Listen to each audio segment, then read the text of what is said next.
구분하지 말고 좌로 우로 모두 흔들어줘 너의 목소리가 지금 들리다 Say hey hey hey hey 서대 동대 구분하지 말고 좌로 우로 모두 흔들어줘 너의 목소리가 지금 들리다 Say hey hey hey hey Hello ladies and gentlemen. Hi, this is Danny from Coffee, Tea, and PvP. Welcome to my intermediate guide to PvP in Archeage. If you're just getting a handle on this game for the first time, be sure to check out my beginner's guide. Okay, so now you've grinded your way out of the safe zones and you're ready to get in a fight. The first thing you need to know about is Bloodlust mode, or flagging. Entering Bloodlust turns your name purple and lets you kill other players on your same faction, so long as they aren't in a protected or a peaceful zone. You don't need to flag up yourself to kill a bloodlusted player, and you won't get criminal points for it either. However, once you do flag, you can get criminal points even for just attacking another player, and you get more if you kill him. The thing about going Bloodlust is that the cooldown is really pretty short, so it's pretty easy to turn off, and you can even drop flag in the middle of a fight, even if you're being attacked, as long as you stop attacking for a short while. It's a pretty bad system, but just keep in mind that a few criminal points of your own might be totally worth it to finish off that failed ganker, especially if you think that killing them might be sending them to jail. The next thing you need to know about are these freaking guys. These are neutral guards, and you can find these jerks standing around in most towns in just about every war zone. These guys will kill anyone who attacks another player anywhere near them. They have a huge range and they hit like a truck. They're also the source of all kinds of lameness. It's a pretty common tactic to see players running to these guys if they're losing a fight. And if you just happen to have dots on that player, well, guess what? You just got on that guard's favorite shit list. That being said, these guys don't provide total protection, and there are plenty of kamikaze players out there who are happy to eat a death at the hands of a guard just to get a player kill. Actually, there's a lot of running away that goes on in this game. You're already probably familiar with these Nui statues. You know that these are respawn points, but her glorious aura also saves players in PvP.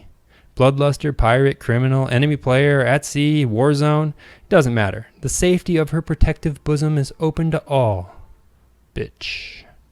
So, let's talk about honor points. If you're the scrappy type, you'll probably be doing a lot of world PvP, but you won't be getting honor points for most of it.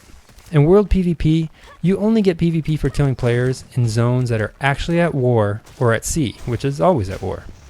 Honor points are not distributed evenly across your group. It breaks down like this. 60% of the honor is awarded for the kill shot, and 40% of the honor is awarded for the most damage done. Healers also get some honor for healing combatants who score a kill, but it's usually much less than the DPS.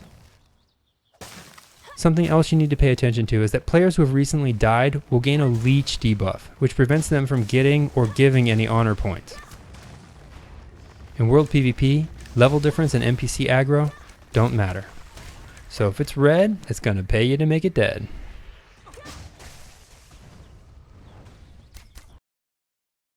Alternatives to world PvP are the battleground and the arena.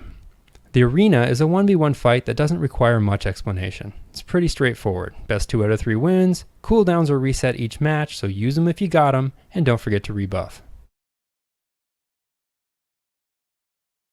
The 5-on-5 battleground is sort of a hot mess. You win by getting more kills or destroying the enemy's crystal, but most teams just stick to the kills. The teams are mixed factions, so it's pretty common that you can't even speak to your own teammates. What's more, there's no balancing at all. Oftentimes the teams have unequal numbers in the level and the gear, and healer, no healer. None of that's weighed in when making the team. So pretty mixed bag. It can still be a lot of fun, but it's rough. It could use some polish. A PvP event that you won't want to miss is the war in Halcyona. Each side has a little palisade with guards and a crystal. The war is won when the enemy's crystal is destroyed. Now, this fight can get a little zergy, but it's still a pretty good time. Don't worry about the big, awesome, scary war gnome, because it takes like 3 master crafters to activate it, and for most fights, that's just not going to happen. If your team does win, or when your team wins, you're going to need to quickly get to the gem that appears in the enemy's cleared out base and click it to get your reward. Now, it only lasts like 4 or 5 minutes, so make sure you double time it over there. Those tokens, which you get, can be crafted into a pretty nice damage-reducing necklace at the forge in the village of Sun's End. You're also going to probably come to this zone with a quest to meet up with an NPC inside your base.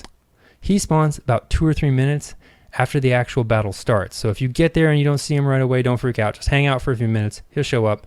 It's a daily thing, gives you an extra cookie. Pretty good deal. Now there's still some really nice PvP items that you get just through doing PvP and using these honor points that you're really going to want to get. But sadly enough, most of the PvP gear you're going to be using is not going to be earned through doing PvP. The Crimson and the Grimgas Rifts, which spawn in Yunister, award thousands of honor points daily, and even the honor weapons that you can buy from these are probably just going to be temporary until you can farm better ones through the token quests in Hasla. Okay, so you've had a little too much fun and you've gotten a few criminal points. You can remove criminal and infamy points by doing the daily forgiveness quests at the Mermaid Tears in Sanddeep, at the south of Duskgleam in Rockborn Basin, and at the Isle of Penance in Solace Headlands. There's also a potion which you can buy from the Tryon's Cash Shop. If you hit 50 criminal points, you'll get sent to trial the next time that you die in PvP. A jury of other players will decide if you're guilty or innocent and choose how much time in jail to give you. Criminal points disappear after trial, but infamy points, they stick with you. If you hit 5,000 infamy points, you'll be kicked out of your faction and become a pirate. Now, don't get me wrong, being a pirate's not all bad. You get your own island and what's probably the coolest bar in the entire game. But, just like Davy Jones, you become bound to the sea. Pirates at sea are able to kill, loot, and pillage without consequences. But if you die on any of the mainlands, you immediately go straight to jail for 40 minutes of in-game playtime. Also, everything now wants to kill you, including what used to be those neutral guards. Speaking of combat at sea, this is by far one of the best places to find PvP fun, since the people you fight will often be trying to move loot that you can take after you kill them. And the sea, well, it's always at war.